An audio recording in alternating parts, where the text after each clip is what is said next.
Coucou toi, j'espère que tu vas bien. Je m'appelle Pia et tu écoutes Utopia le podcast.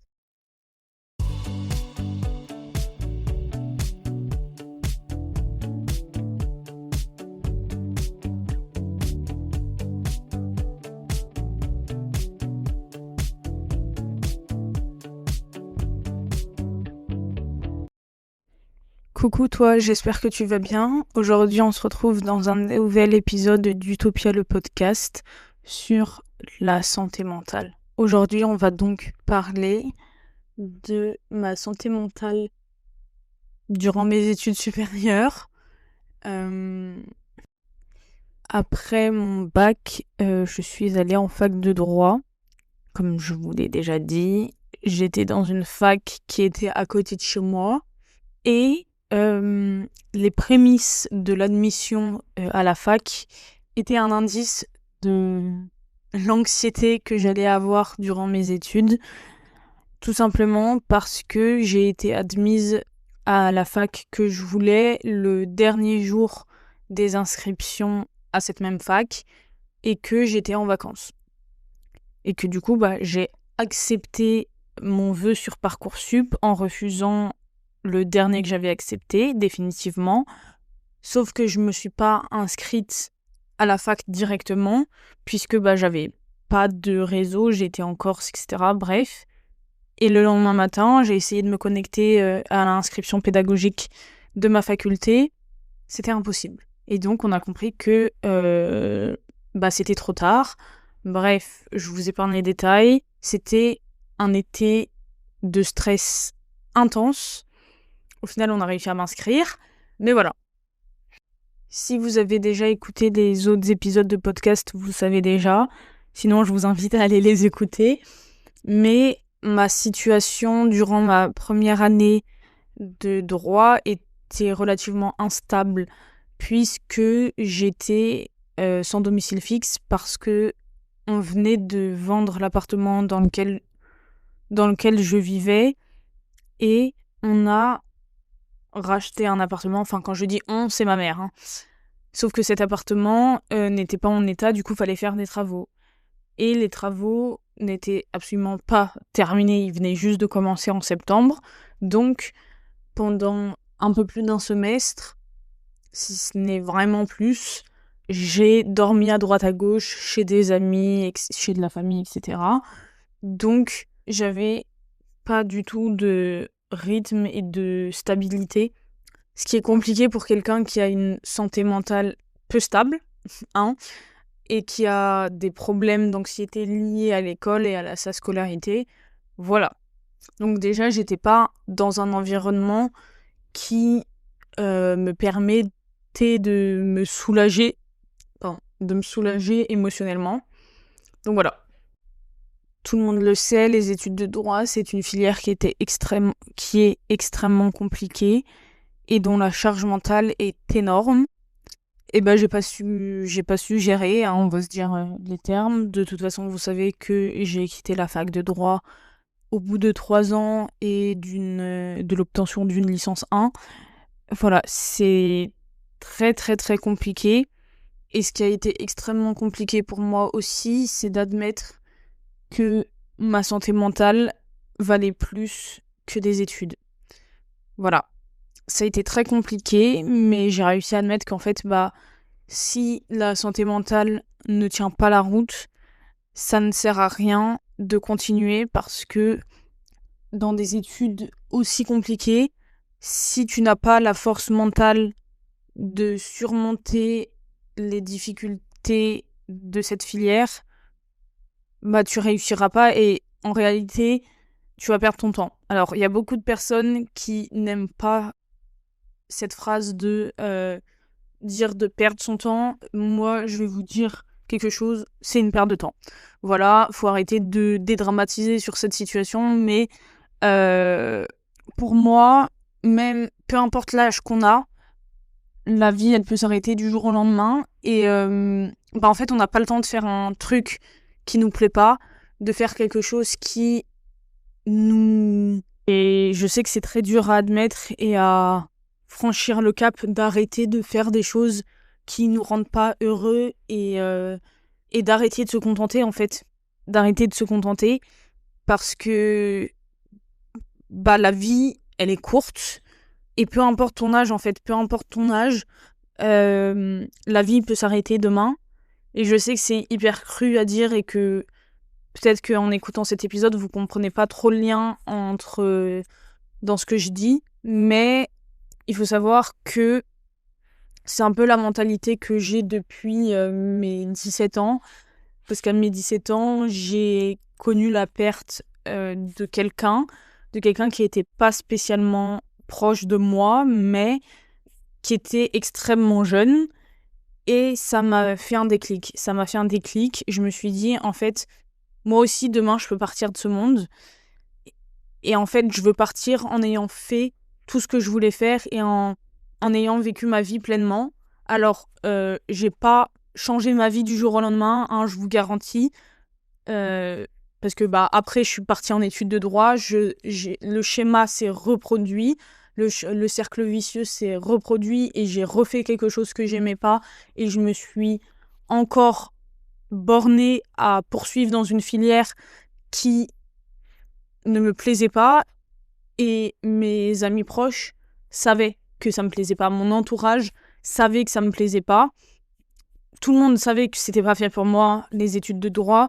Quand je demandais à des gens qui me connaissaient de plus ou moins loin, et je leur demandais vous me voyez faire quelle filière alors que j'étais en droit et que c'est pas une question que tu poses quand tu es dans une filière qui te plaît. Et c'est ok d'être dans une filière qui ne te plaît pas, puisque évidemment, on te demande de choisir une filière quand tu ne sais pas ce que tu veux faire de ta vie, que tu ne sais pas encore ce qui tu es et ce qui t'anime tout simplement. Et si tu le sais, des fois c'est extrêmement compliqué d'assouvir ses passions, surtout quand tu es quelqu'un de créatif et d'artistique.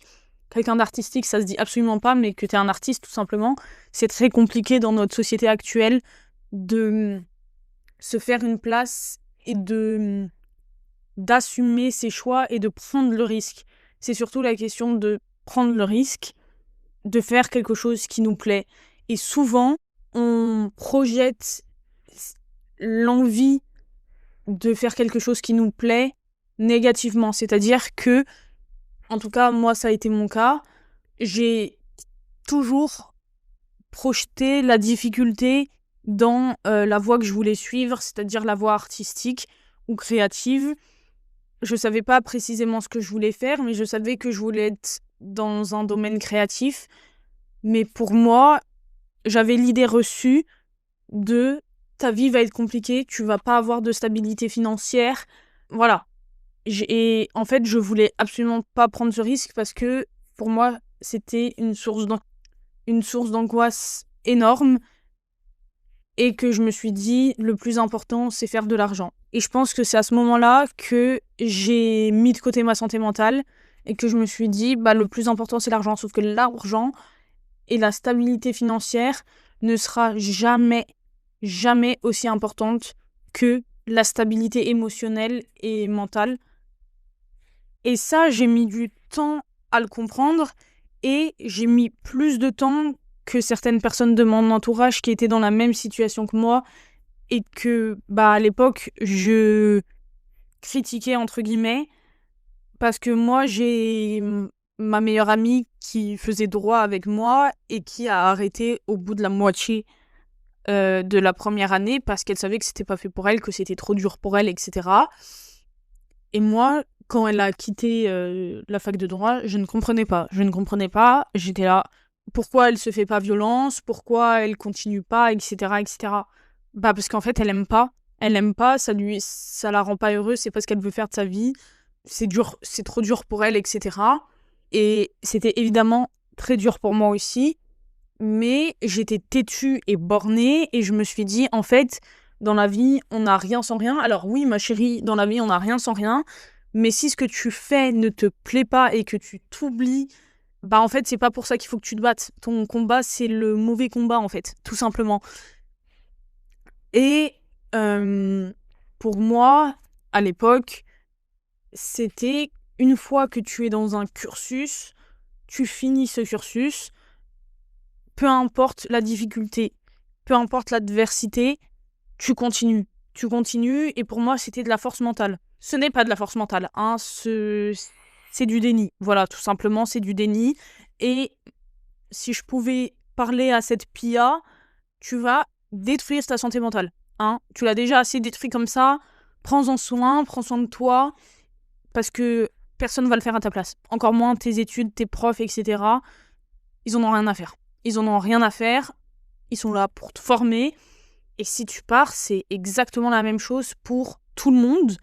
Et en fait, toi, ça va te faire du bien.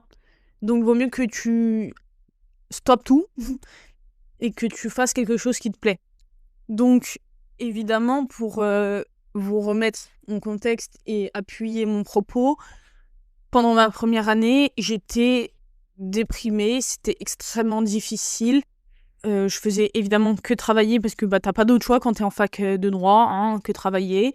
J'avais plus de vie sociale. Bon, j'ai jamais eu beaucoup de vie sociale, mais disons qu'on était passé de 50% à 0%. Voilà, je voyais personne, j'avais le temps de voir personne, je parlais à personne. Enfin voilà, j'étais vraiment dans mon monde, dans mon truc et tout. Et j'étais extrêmement, extrêmement malheureuse. Et ma meilleure amie, avec qui j'ai vécu pendant un mois, je crois, le voyait. Voyait que c'était pas fait pour moi. Ses parents voyaient que c'était pas fait pour moi. Voilà, tout mon entourage voyait que j'étais enfermée dans ces études et que ça me plaisait pas, tout simplement. Voilà. Mais personne n'a rien dit, personne n'a rien fait. Après, c'était pas leur job, hein, bien évidemment. Mais voilà. Et est arrivé le moment où j'ai eu mes résultats de partiel de l'année pour savoir si je passais en deuxième année ou pas. Et là, ça a été la descente aux enfers, tout simplement. J'en bégaye encore parce que j'avais taffé, j'avais donné le meilleur de moi-même. Je pouvais pas faire plus. Et j'étais déjà en train de négliger ma santé mentale. J'étais extrêmement stressée, je dormais mal. Voilà, c'est là que mes problèmes de sommeil sont arrivés. On en reparlera durant cet épisode parce que j'ai encore des soucis de sommeil et ils sont simplement liés à ma santé mentale et à mon anxiété. Mais voilà, j'étais au bout du gouffre, c'est-à-dire que pour moi, j'avais tout donné. Pour moi, c'était qui tout double, ça passe ou ça casse. Et en fait, je m'étais tellement matrixée et j'avais tellement manifesté de réussir mon année parce que j'étais quand même dans cette optique optimiste. Je disais à mes potes, on va y arriver, on va réussir, on va passer notre année, nanana et tout. Je me visualisais, je suis très spirituelle, je me visualisais la loi de l'attraction, je me visualisais réussir mon année, passer en L2 sans souci, et je suis allée au rattrapage. Voilà, donc premier coup de massue sur la tête, les rattrapages. Les rattrapages, je l'ai mal vécu, mais je m'y attendais. Dans le sens où c'était une probabilité, étant donné que j'étais pas la meilleure, hein, j'avais pas des résultats exceptionnels. Et au vu du contexte dans lequel j'ai fait ma première année, je savais que j'avais pas j'ai pas eu toutes les chances de mon côté dans mon environnement pour réussir, donc je savais que c'était une possibilité d'aller au rattrapage. Donc je suis allée au rattrapage, évidemment j'ai taffé mes rattrapages, hein, je ne suis pas allée les mains dans les poches comme la deuxième année, mais voilà, j'avais encore l'espoir, c'est surtout que j'avais pas beaucoup de points à rattraper, je crois que j'avais 1 point ou 1 point et demi, si je me rappelle bien. Donc voilà, je savais que c'était possible, j'avais choisi mes matières de rattrapage stratégiquement, etc. Enfin bref, j'étais confiante. Peut-être un peu trop d'ailleurs, mais après on n'est jamais trop confiante. Donc voilà, vaut mieux y aller en confiance que pessimiste et angoissé. Donc je suis allée à mes rattrapages et arrive le jour des résultats des rattrapages. Je pense que c'est sûrement la plus grande claque que je me suis prise de ma vie. Là, rien qu'en vous reparlant, j'ai les images du moment où j'ai mes résultats. J'ai fait que pleurer. voilà, j'ai fait que pleurer. Pourquoi? Parce que j'ai raté mon année à 0,5 points de moyenne. Donc j'avais 9,5 ou 95, je me rappelle pas. Bref, j'étais à rien. J'étais à rien du tout. Et, bah, je me suis effondrée. Voilà, je me suis effondrée, c'est bien le mot. Premier réflexe, appeler ma meilleure amie. Une de mes meilleures amies, quand je dis ma meilleure amie, je parle pas toujours de la même, sachez-le. J'ai un groupe d'amis dont je parlerai dans les prochains épisodes, parce que les prochains épisodes seront à propos de l'amitié et des relations amicales. Mais bref, c'est pas le sujet pour l'instant. Je l'ai appelée et je lui ai dit, en fait, je fais quoi? Enfin, j'ai pas réussi. Enfin, en fait, je me sentais vraiment, désolée du terme, mais comme de la merde. En fait, je me sentais incapable. J'étais là, mais en fait, enfin, je suis éclatée au sol. Alors que 25% des gens réussissent du premier coup leur première année. Et que moi, je l'ai pas raté de beaucoup. Voilà, je l'ai raté de 0,5 points. Au début, je voulais faire un recours, c'est-à-dire faire opposition à ma note. Sauf que avec tout ce processus, je pouvais gagner que 0,25 points, ce qui ne me permettait pas d'avoir 10. Donc j'ai dit, bon bah, je vais redoubler, hein. Je vais y aller, je vais redoubler, hein, et puis voilà. Sauf que j'avais que 4 matières à rattraper à l'année. Donc 2 par semestre, ce qui était relativement peu, hein, je vous le cache pas. C'est-à-dire que j'avais maximum 8 heures de cours par semaine pendant un an. Et c'est durant cette année que j'ai compris que le droit, c'était pas fait pour moi. Il m'en a fallu du temps, hein, mais j'ai compris que c'était pas fait pour moi. Est-ce que pour autant, j'ai arrêté le droit? Absolument pas. J'ai continué le droit, je suis allée en cours, j'ai eu un taf à côté, j'ai lancé ma marque de vêtements.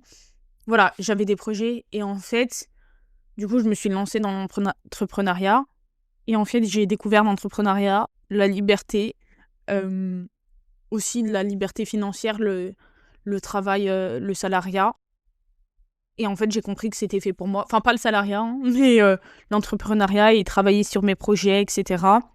Et c'est très dur à dire, mais je me suis jamais sentie aussi heureuse et accomplie de ma vie qu'à ce moment-là. Voilà. En tout cas, sur ce point-là. Pourquoi? Parce que à l'époque, on était du coup en 2022. Donc 2022, c'était le deuxième semestre de L1 et le premier semestre de L1 que j'ai retapé. Et durant cette année, d'un point de vue personnel, ça a été la pire année de ma vie. En comptant l'année où j'ai fait une dépression, donc dites-vous que c'était vraiment une année, désolée du terme, mais de merde. J'ai eu des problèmes avec mon père qui ont abouti à une rupture totale de contact avec mon père. Et ça a été très, très, très, très, très dur à vivre pour moi. Voilà, c'est jamais facile. Je vais pas rentrer dans les détails parce que bah, c'est ma vie privée et que c'est aussi quelque chose qui est encore, malgré les années récentes, et bref, c'est personnel, j'ai pas à m'étaler là-dessus, mais j'ai perdu la relation que j'avais avec mon père et c'était un mal pour un bien, mais mon père, c'est quelqu'un, ça a été pour moi une des personnes les plus proches de moi, humainement parlant, c'est-à-dire que mon père, si ça avait pas été mon père dans cette vie, ça aurait été mon ami et sûrement mon meilleur ami parce que il m'a compris comme jamais personne m'a compris. Enfin, maintenant, si, mais voilà, bref. Et du coup, j'ai eu ce vide en moi qui est réapparu. Et voilà, bah, c'est jamais facile de perdre contact avec son père. Mais quand c'est nécessaire, c'est nécessaire. J'en reparlerai dans les prochains épisodes parce que c'est un sujet, je trouve, tabou, les relations parentales. Et voilà, mais voilà, ça a été une année extrêmement compliquée pour moi parce que ça a été une année de changement et de transition. Et bah en fait, j'étais pas bien et j'étais pas émotionnellement et mentalement capable de gérer tout ce qui se passait dans ma vie, en plus d'études extrêmement compliquées et intenses. Donc voilà, c'était assez compliqué. Heureusement, j'ai redoublé. Donc j'avais beaucoup plus de temps pour moi, pour me consacrer à mes projets, pour me retrouver moi en tant que personne, etc. Et comme je vous l'ai dit, c'est pour ça que ça m'a fait énormément de bien et ça m'a rendue extrêmement heureuse parce que c'est l'année du coup fin 2022, début 2023 que j'ai trouvé ma place. J'ai trouvé ma place et il y a rien de mieux que de trouver sa place émotionnellement. C'est du pur bonheur, quoi. Du pur bonheur. Mais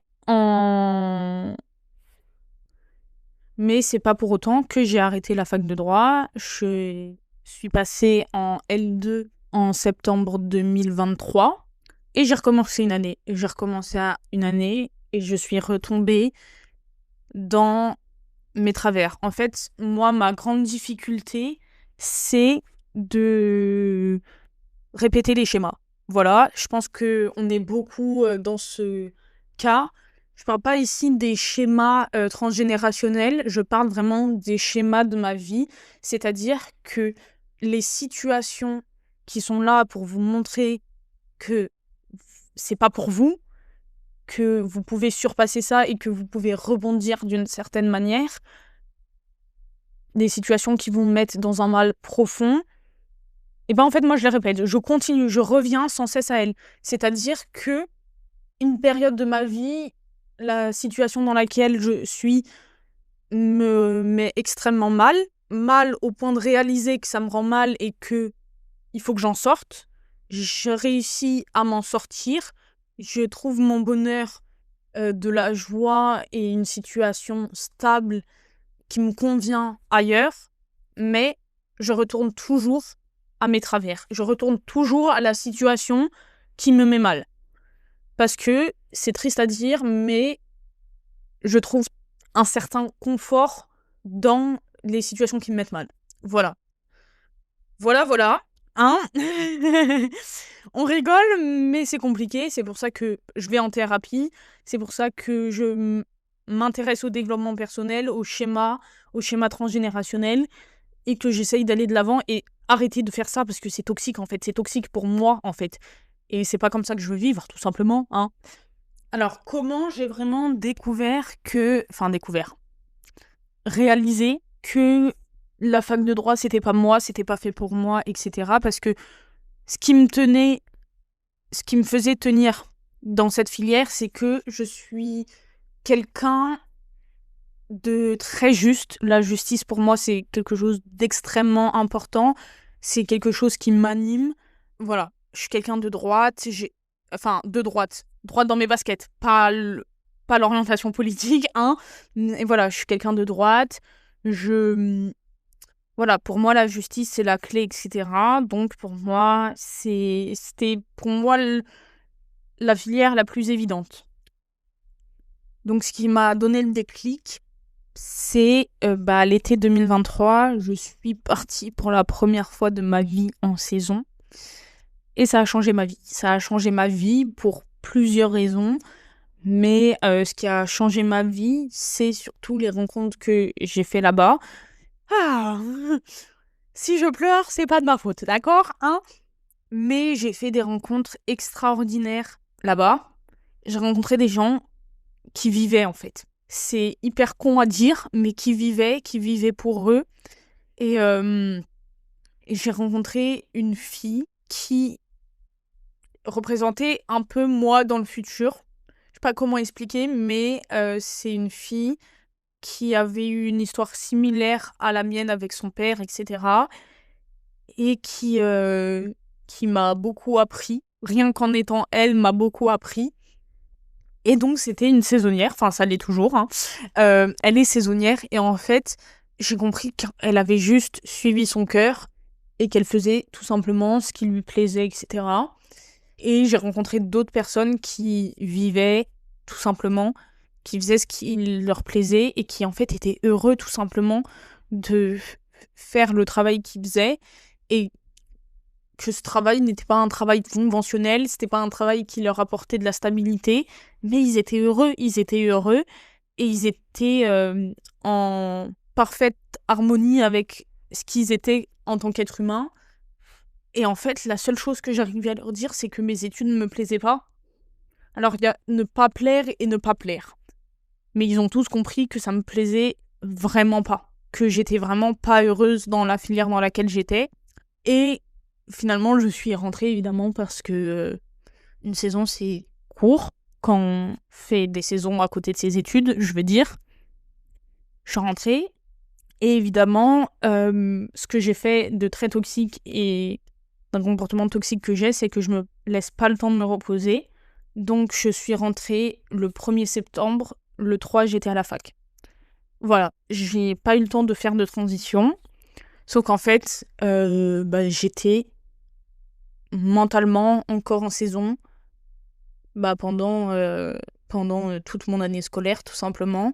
Et en fait, j'ai réalisé que j'étais pas heureuse, quoi, que j'étais dans une filière qui me rendait pas heureuse et que c'est pas ça que je voulais faire de ma vie, quoi, tout simplement.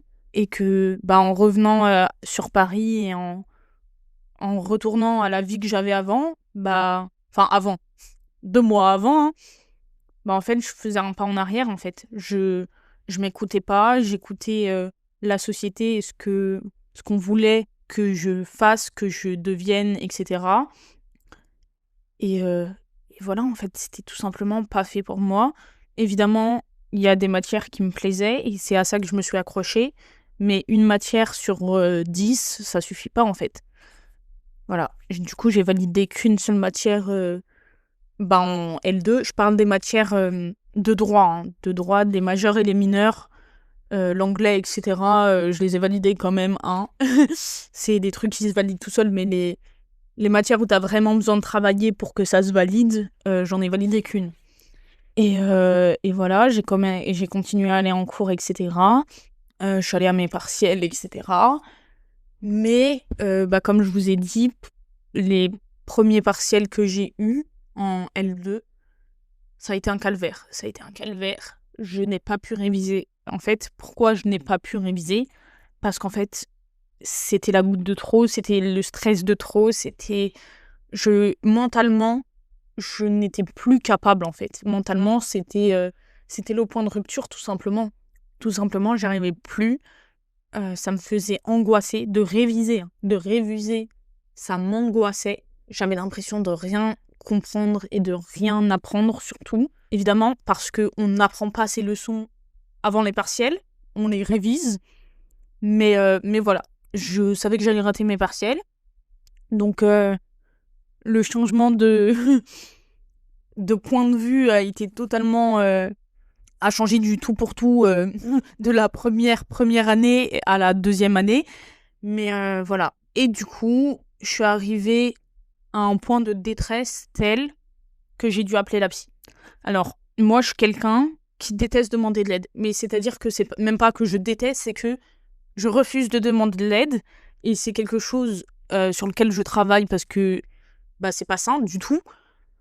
Et pour moi, le fait de demander de l'aide, surtout à un professionnel de santé, c'était le Graal. Enfin, c'était inconcevable pour moi. Et en fait, j'étais tellement bas que en fait, je ne pouvais pas faire autre chose que demander de l'aide. Donc, j'ai demandé de l'aide, j'ai été reçue en urgence, etc. Et du coup, depuis début 2025, je suis doublement suivie. Je suis suivie... 2024, pardon. Je suis doublement suivie. Je suis suivie par une psy et je suis suivie par mon médecin traitant. Et c'est à ce moment-là que j'ai commencé à parler. C'est à ce moment-là que j'ai commencé à libérer la parole.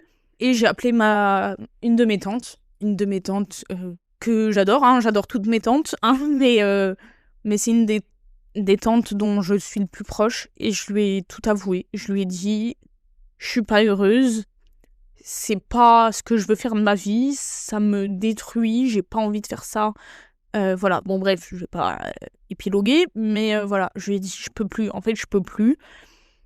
Et ce qui a été extrêmement difficile pour moi, c'est de me l'avouer et surtout de le dire à ma mère. De le dire à ma mère parce que toute ma vie, je me suis mis cette pression de ne pas décevoir ma mère. Je me fais suivre, hein. Je suis suivie par une psy, donc je travaille sur ça. Mais vous allez me dire, c'est normal. Mais en fait, chez moi, ça arrivait à un point où je me mettais mal et où ça me mettait, où c'était disproportionnel par rapport aux attentes de ma mère. Et ma mère, du coup, m'a vue dans le mal très souvent. Et m'a vue, du coup, dans le mal pendant cette période-là de mes partiels. Et je pense qu'elle avait compris, mais il y a ce qu'on appelle le déni. Et ma mère adore le déni. Moi aussi, je l'adore, hein, on va pas se mentir. Le déni, il nous sauve des fois, mais faut arrêter. Faut arrêter, faut confronter les choses en face. Bref, j'en ai parlé à ma tante et à une de mes amies. Et en fait, elle m'a dit, ma tante, elle m'a dit, Pia, faut que t'arrêtes. C'est pas grave, on va pas t'en vouloir. Nous, ce qu'on veut, c'est que tu sois heureuse. C'est pas que tu sois une grande avocate ou une grande juriste, on n'en a rien à faire. Nous, ce qu'on veut, c'est que tu fasses quelque chose dans ta vie que tu aimes. Et, et voilà, le plus important, c'est ton bonheur. Et du coup, elle en a parlé à ma mère, ce qui a facilité la transition. Donc, au final, j'en ai discuté avec ma mère, et ma mère m'a dit, Pia, je te demande rien, je comprends que c'est dur, je comprends que c'est pas ce que tu veux faire, y a pas de souci, te mets pas la pression, tu finis ton année. Pendant ce temps, tu essayes de réfléchir à ce que tu veux faire de ta vie, et on en discute. Et il y a zéro souci, voilà. Mais, deal entre nous, tu finis ton année. Donc j'ai fini mon année, je réfléchissais en même temps à ce que je voulais faire de ma life. Donc back to Parcoursup. Enfin, l'époque Parcoursup, parce que je ne suis absolument pas réinscrite sur Parcoursup, parce que vous savez à quel point ça m'a mis dans le mal. J'étais suffisamment dans le mal. Voilà. Et du coup, ma médecin généraliste m'a prescrit des antidépresseurs. Donc c'était la deuxième fois que je prenais des antidépresseurs. Et à l'heure actuelle, je suis toujours sous antidépresseurs. Et ça me fait le plus grand bien, même si ma santé mentale n'est pas encore au top de la forme. Je vais mieux, je vais beaucoup mieux. Et c'est vrai que les antidépresseurs, c'est un peu un sujet tabou. En tout cas, ça l'a été dans ma famille. Mais en fait, ça me soulage. Ça me soulage, ça me stabilise. Et en fait, j'ai la stabilité émotionnelle que j'ai recherchée pendant extrêmement longtemps. Alors, j'ai pas encore la stabilité matérielle et environnementale que je souhaiterais, mais j'ai la santé mentale. Et le fait d'avoir la santé mentale, c'est un luxe. C'est vraiment un luxe parce que oui, il y a des moments où je suis un peu moins en forme que d'habitude. Il y a des moments où je suis plus anxieuse, mais je suis relativement stable par rapport à ce que j'ai été. Et ça, c'est tellement apaisant et c'est là qu'on se rend compte que la santé mentale, en fait, c'est la clé. C'est pour moi l'une des choses les plus importantes. Bon, il y a la santé physique également, mais la santé mentale, être bien dans sa tête, c'est un luxe et c'est un luxe qu'on peut s'offrir. C'est dur de l'admettre, c'est dur de franchir le cap, de comprendre ce qui nous arrive, d'accepter ce qui nous arrive, mais une fois qu'on l'a fait, une fois qu'on a trouvé la force de se faire soigner et de se faire accompagner, c'est le bonheur en fait, c'est le luxe et on comprend que c'est le luxe et tous les jours je remercie l'univers, parce que je crois en l'univers, d'avoir de la santé en fait, d'avoir la santé, même si ma santé mentale n'est pas encore, et je pense qu'elle ne sera jamais comme celle de certains, c'est-à-dire, je parle en positif, relativement stable, etc., parce qu'on a toujours tous eu, et on aura tous des hauts et des bas, mais il y a quand même beaucoup de gens qui ont une santé mentale relativement stable, de manière générale, et je sais que moi, je vais plus souffrir, je vais devoir plus me battre que certaines personnes. je vais devoir moins me battre que d'autres personnes. Mais en fait, quand on va bien, bah, ça fait du bien. Voilà, merci Pia. Merci pour ce podcast d'une demi-heure pour nous dire ça. Voilà, non mais en fait, cette période de ma vie m'a fait comprendre à quel point la santé mentale, c'était le plus important. Et réussir, en fait, pour moi, c'est... je croyais que c'était avoir des bonnes notes, que c'était réussir ses études, euh, d'avoir de l'argent. Et ben non. Voilà, excusez-moi, mais ma santé mentale est inestimable et je pourrais faire tous les métiers du monde, je pourrais être dans toutes les galères du monde. Si ma santé mentale est relativement stable, bah ça sera le principal en fait. Voilà. Voilà. Je suis devenue une sage. Après tant d'années, il était temps. Non, je rigole. Mais voilà, tout ça pour vous dire que si vous traversez une période difficile, si vous vous reconnaissez dans mon récit, n'hésitez pas à en parler autour de vous, à m'en parler à moi si ça vous dit, si vous avez envie. On n'est pas tous obligés d'aller voir des psys et personne ne devrait vous forcer à aller voir quelqu'un, à aller voir un spécialiste d'un certain domaine. Mais, il faut en parler. Voilà, la parole libère et c'est le plus important. Et arrivera un moment où vous aurez la force et le courage de, de demander de l'aide à quelqu'un de professionnel. Je dis pas que vous n'êtes pas courageux, hein, vous êtes extrêmement courageux, rien que par le fait de traverser ce que vous traversez. Mais un jour, vous aurez le courage, ce courage qui est très particulier de demander de l'aide à un professionnel de santé. Et sachez qu'il y a des médecins généralistes qui sont aussi extrêmement compétents. Ça ne vaut pas un psychiatre, un psychologue, mais c'est déjà une bonne étape. Voilà, si vous n'êtes pas prêt tout de suite à parler à un psychiatre, allez voir votre médecin si vous vous entendez bien avec, si vous avez un bon contact avec lui, et dites-lui que ça va pas. Et lui pourra soit vous prescrire les médicaments qu'il faut, soit vous trouver des médecins qui sont compétents et qui peuvent vous donner l'aide que vous avez besoin. Et aussi, je tenais à vous rappeler, pour les jeunes jusqu'à 25 ans, dans certaines villes, je pourrais pas vous dire dans quelle ville, mais je pense que c'est dans les assez grandes communes, vous avez des espaces de santé jeunes, c'est des espaces publics où vous pouvez prendre rendez-vous avec des psychologues pour un suivi psychologique gratuitement. Moi, j'ai ma psy là-bas. Les dernières psys que j'ai eues étaient là-bas.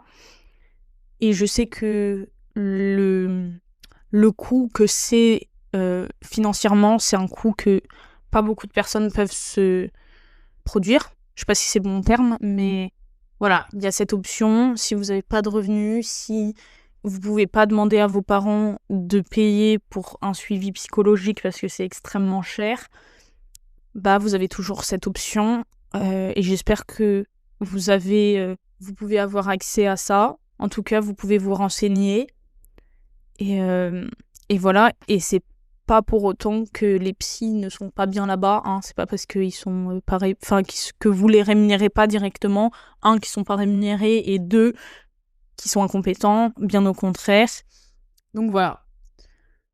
Nous voilà arrivés à la fin de ce podcast. J'espère qu'il vous aura plu. Si c'est le cas, n'hésitez pas à mettre 5 étoiles sur l'application d'écoute que vous utilisez. N'hésitez pas également à suivre le podcast sur TikTok et Instagram. Les comptes sont dans la description de l'épisode. Et en attendant, je vous dis bonne semaine, à la semaine prochaine. Ciao.